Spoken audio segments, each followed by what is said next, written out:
My name's Charles Hunter-Smart and I manage the Bradwell Grove estate.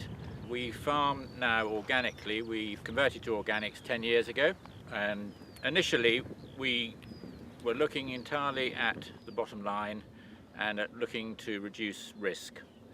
But as the years have gone by, we've seen numerous other benefits, and particularly now with soil being such an important part of the whole farming arena, we're seeing some huge benefits from improving our soils. And as this estate is now in its fourth generation, they're looking to the future and trying to build soil for those members of the family who will come into the future and take over. The estate is 1,200 hectares. We have a mixed rotation. Our main rotation will be 2 years of fertility building crops, followed by a wheat, followed by oats or spring barley, and the third cereal crop will be rye or spring barley. In the main, that's how we work, but within that there's numerous variations.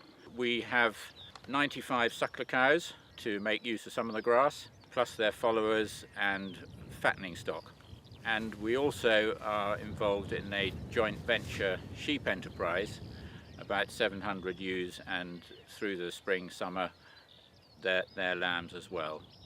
In 2012, we undersowed our first 80 acres of these multi-mixes. We split 2 fields up. Spring barley we put our white clover mixes, and the rye we put our red clover mix. When we started out organically, we were growing white clover particularly for the sheep, with small finer grasses, and I actually realized that the sheep were slightly driving the fertility building phase, and that was the wrong way around from our point of view, because our main cash crop is cereals, and therefore we had to do what was right for that. The first year we cut it for silage. We did get quite a considerable difference between the red and the white clover. We probably got, I should think, a ton a hectare difference between the white clover and the red clover being the better.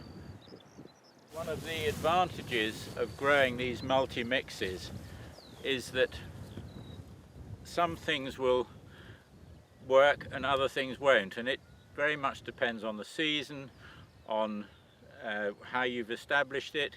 I'm still debating whether we are right or wrong in keeping chicory. It has lots of benefits, has very good deep tap roots, it will grow in a drought, and so they'll like it. It absorbs minerals well, therefore that's good for both cattle and sheep. But it does have this propensity to seed, and that's the sort of battle, and we're trying to decide how to compromise on that. Sandfoin, a Cotswold crop in the old days. This again is a really good crop. It seems to withstand actually quite hard grazing. I didn't think it would, but the things that have survived are the ones that are deep rooting, and I think this soil we're right on the sort of top end of our farm, and the soil is pretty stony here. Our organic matters are creeping up. I would guess we're probably averaging now organic matters of about 7 and 8. I don't think we've been growing these for long enough to really see what the differences are.